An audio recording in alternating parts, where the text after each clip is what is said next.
Thanks, Rob, for organising for me to come on the link. That's the first thing I'd like to say. I'd also like to just acknowledge I'm on Taungurung country here in Euroa in northeast Victoria, and we're a very old house here built in the 1890s, and I've taken to saying that when this house is rubble, this will still be Taungurung country. So for Taungurung people, an acknowledgement. The story of this talk is that we go back a fair way. Rod spoke to me first about what I might like to talk about when I was the Commissioner for Environment there in the ACT. And I think I can probably talk more broadly than that, and I'll do that, and I'm happy to take any questions. But one of the things that's really exercising me right now is the whole question of a just transition. And before I came away from the ACT, I spoke briefly at an ANU forum where I was asked to talk about the just transition, what we need to see. And it meant that I had to go and do some research about what others were doing. And this brings me to the government role in transition, which I'll talk about a bit before I talk about people power. But there's very clearly, with COVID coming together, with the way in which we've witnessed what needs to be done over climate change, a parallel in these two things in our times. But I'll talk very briefly about the Victorian government's exercise in relation to a just transition in the Latrobe Valley. Because, of course, we all agonise about what's going to happen when we move out of coal, which we know we have to do. And we all worry about what's going to happen to people as well as the environment. We know the environment will be better off, but we worry about what's going to happen to people. In Victoria, they set up an animal called the Latrobe Valley Authority. And if you haven't had a look at it, I'd urge you to do that. In December last year, they produced a thing called the Community Report. And that report is an eminently readable document. It's not very long, and it's something that you can certainly pick up and get through within an hour or so.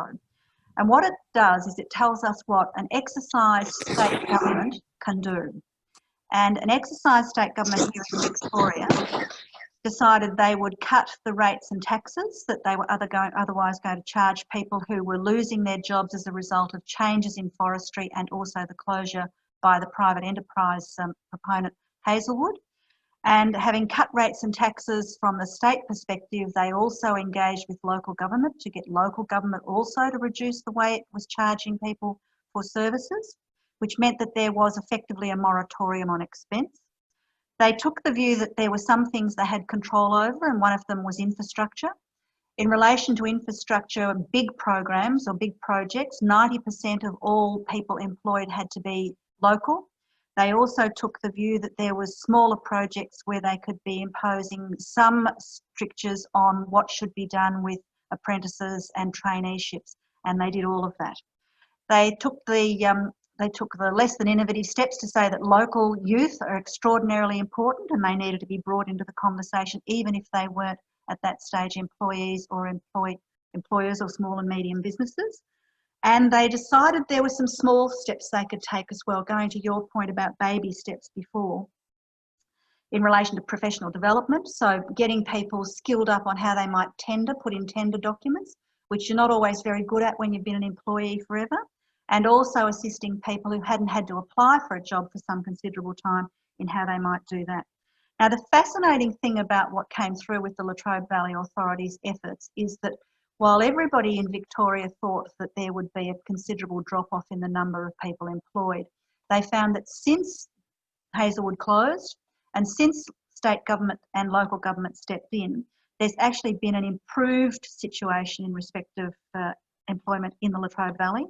And 74% of all people who lost employment as a result of either the forestry or Hazelwood closures are in fact either now employed, they are retired if they were going to be retired, or they're not looking for work. And that is a much better statistic than that community could have hoped for if nothing had been done. And it's a better statistic than what they were looking at before Hazelwood closed down. So my first point, I suppose, today is that government has a role. Government will step up if they are ideologically and practically interested in doing that, but that brings us to our role. I've had a lot to do with this community here in Euroa in northeast Victoria over about the last 10, 15 years. We set up a thing called the Strathbogie Voices, which ran in parallel with Voices for Indi at a time when the electorate of Indi was going through the upheaval of Sophie Mirabella standing and not being re-elected, and Cathy McGowan taking her seat, and subsequently Helen Haynes continuing that independence. And what we learnt as a small group here in a small town, Euroa, there's only 3,500 people in Euroa, is that when we start where we are, and this is our theory of change, it's very simple, start where we are, just simply start, coordinate, collaborate, find like minds, find people who we don't always agree with and still share and collaborate, organise and take responsibility, and then show what we did, that we're actually having some successes. Now, we've had successes here in getting the local press to take us seriously. This is Euroa itself is a state electorate that is National Party rusted on, and we'll never be other than that. But we've had real successes with the local paper, and it was fascinating to hear you talk before about getting that letter published, I think it was Emma, and also about, Jennifer, you talking about what you were doing with the state government, because when we got organised and took responsibility and did what you're doing here today, which is meet and commune about what we want to see happen, we found that the press became more interested. We found that when that happened, we were being talked about more often as a force for change. We found that people had stopped agonising about individuals and they understood it was about community.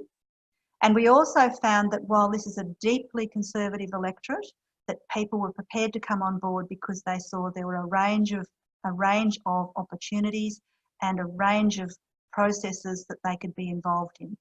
Now, what we did here is a couple of things. We are close to a thing called the Strathbogie Ranges. If any of you know this area, you drive up the Hume Highway. Euroa is on your left as you're driving north to Canberra, and on your right is the Strathbogie Ranges. Out of that comes our water supply. That meant that there were a number of dams up there that were being used for water, and we thought, okay, what's the potential for pumped hydro energy storage? Not pumped hydro, but energy storage. We associated ourselves with Melbourne University, got an expert there to give us a bit of an opinion before we did anything more, and put in an application for a grant under the Green Energy Jobs Fund, which is a Labor Party initiative here as part of the government. We got some money, we got about $50,000 to explore pumped hydro energy storage, and we linked that conversation with what was happening in Seymour and what was happening in Benalla. And the reason we had Benalla and Seymour as part of our groups was that they had come along to a thing that we held in 2015 called the Euroa Environment Series. And if you want to see what we did with that, Strathbogie Voices YouTube channel is always worth having a look. We got some money out of a bequest and put together some small videos, and another larger one which we took to the Paris COP in 2015. Anyway, we had formed this relationship, we got ourselves organised, and we were all taking responsibility for trying to encourage a different way of understanding energy. Now, pumped hydro energy storage is something we all know about from the Snowy, and we think we're much less likely to think about it in terms of some small communities having opportunities. We ultimately got Roger Dargaville from Melbourne University, who's now with Monash, to give us his expert opinion on that. And we didn't own the water assets. So we took the view that even though we didn't have any ownership of the assets, it was still worth exploring, and we got the funds for it through this grant application. A number of things came out of that. We learned how to write grants. That's really, I'm sure, crushing for many communities. We learnt that the university sector was really interested in being involved in some of this, and that you just had to find the kindred spirits and they would do things for you more or less at the lower end of the budget. $50,000 seems like a lot of money, but it isn't. And we also learnt that when you pick up those skills and you start to collaborate with a wider spectrum of people, there are others that come on board. So you start to build a bigger community. Seymour also had a pumped hydro energy storage interest because they've got the Trawool Reservoir above the Goulburn River. The Trawool Reservoir was one that had been decommissioned and nobody even knew who owned it when we started back on this pathway. Ultimately, it was decided that while pumped hydro energy storage is a pretty damn good idea, it was not going to be possible for us to embark on it because we couldn't get the Water Board to take the sort of expenditure risk that they would need to do to promote it. And we then sat back and waited and thought about where we would go with that. We'd organised a group of people who knew that there were energy possibilities. It wasn't just about putting solar on roofs, which some people think is just routine and we know it's not. and it wasn't about wind, but it was about linking some of these things, because the Trawool Reservoir Pumped Hydro Energy Storage proposal down there at Seymour links to the Cherry Tree Wind Farm, which was also something that was happening at the time, and over which there was some protest, because we're all familiar with the Landscape Guardians and what they have to say about that. Nevertheless, we'd organised, and we found that we were doing what you're doing here, which was sitting around the table, sitting around the computer, communing about what it was we could do. And we waited, and we didn't have to wait very long before Lily D'Ambrosio and the government here made it possible for us to put in another application for a grant. We could do this at relatively short notice because we'd become good at it. We'd got organised and become responsible. And we put in a grant application for a lot of money, which we linked to the work that Yakandanda was doing with Mondo Energy, and many of you will be familiar with that, of course. But we had a proposal which was a bit different from the Mondo one, which is for a number of private residences that were being built to go onto a grid. And our proposal was that we would bring business together with the community, with some social housing attributes, and we wanted some money to put solar on roofs and to develop a microgrid for Euroa. And what made this attractive to Mondo and to AusNet and to the government was, firstly, it was innovative. It was the first time somebody had come back to them with a business inclusive program in a small country town like this. It was attractive for AusNet because we are on the edge of the grid, or the end of the grid. And when we first raised that with people who had been councillors at the Strathbogie Shire, they of course said to us, nobody's going to be interested in what you do here because we're on the edge of the grid. And of course, we all put our hands on our hips now and laugh uproariously at that comment because it's just stupid. And we know that what makes us attractive is we are at the edge of the grid. We currently have 2 great diesel generators in the Euroa showgrounds, which come on board every time there's a 45-degree day and there's a power outage here. And it was attractive for AusNet to be thinking about what they might do with battery storage. Having put in our grant application, and that was a case of 4 or 5 people sitting around the table, working through that, tick-tacking, making sure that everybody came onto the computer to fix up what was necessary. We put that grant application in, and lo and behold, the government came back to us with $680,000. Mondo Energy also saw the benefit of this because they understood that there's an opportunity, and it's a bit like what's happened with NEON in the ACT, where early movers who aren't laggards get the picture that if they're there, this is going to change. We're in for transformation, we're past transition, and those companies that understand this will find that there are benefits for them down the track. We're now about 18 months into the microgrid proposal here in Euroa. We've got a number of businesses that have come on board. They've had their solar panels installed. We're working on the social housing attributes of getting both panels installed and monitoring what comes off the roofs. And Mondo is part of what we're doing in a really viable and constructive way. Out of that, we've learnt even further about what we need to do, which is the final part of our theory of change, which is show what you did. I've been a lawyer since 1980, and the relevance of this will become clear. And I was one of the lawyers that put together the reports for the Royal Commission in Deaths in Custody. And Aboriginal people are still dying in custody and going into custody in alarming rates, we know that. But what we learnt from doing that work and coming to science communication is that unless you're showing what you did in a way that engages people, you can more or less forget some of the changes we know we need to see. And our point in relation to what we're doing with the just transition here in our little town at the end of this grid with the support of Mondo is that we have worked out you have to show what you did.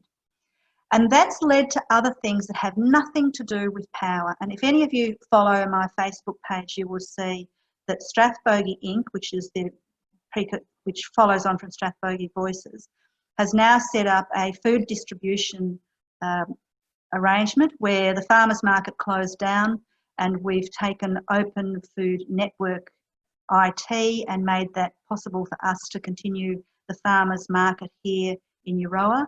And that's occurred as a direct consequence of 2 things. One is the organisation and responsibility we took for how we know we need to collaborate and contribute cooperatively with each other. And the other is how we show what we did. We've become much less amateur at what we're doing. It is still a very hard ask to get a lot of people to take showing what you did seriously. But we know that what happens when you do that is that others start to take what you're doing much more to heart. And the last thing I want to say about that is this. We recently put in for a grant in respect of what we were doing with another initiative here in this little town, which was a wash station. And it sounds pretty prosaic, and it is. But we were holding twilight markets here to try and get people to think about our community as a cultural being, because this is a very white Anglo-Saxon part of the world. And we set up a twilight market and ran it with community people, and then decided we need to make it a no waste enterprise. And so we got one of the local engineers to put together a wash station for us. And the last of those twilight markets, we just went out and bought a whole lot of plates from the local op shops, a whole lot of knives and forks as well, and then set about washing everybody's dishes.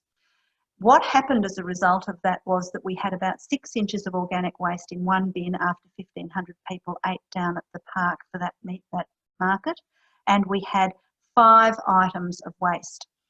And what we did with that was we took some photographs and we circulated them widely and said to people, this is the outcome.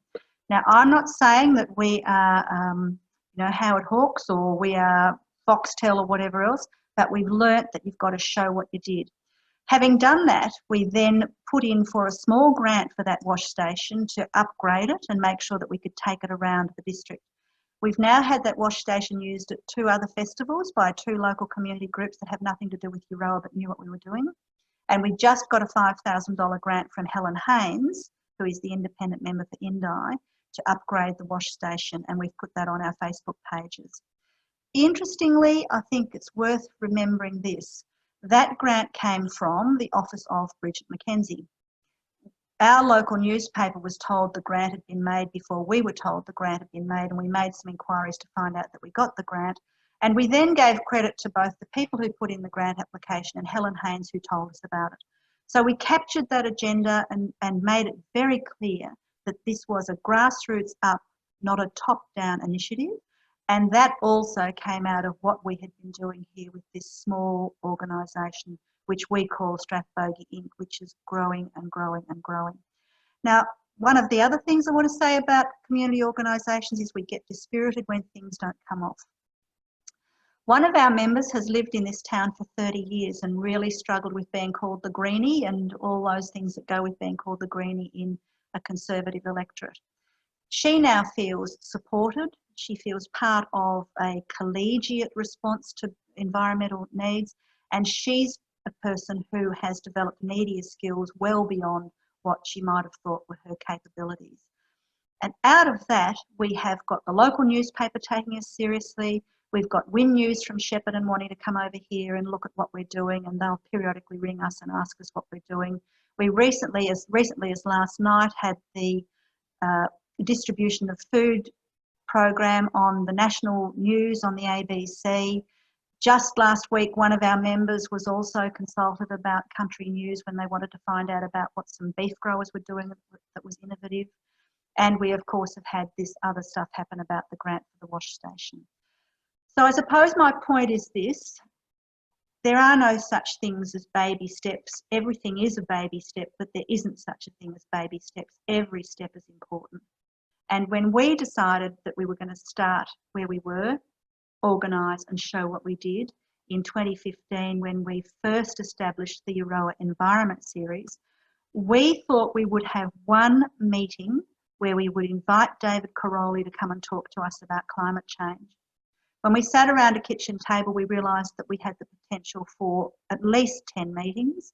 David was the first. We had one about climate change and superannuation. We had one about local government. We had one about the Murray-Darling Basin, because this is in the Murray-Darling Basin. We had one about ecology. We had one about Paris. And at the end of the day, we had something like about 2,000 people come to those meetings over that year. We finished up in 2016 with one about culture.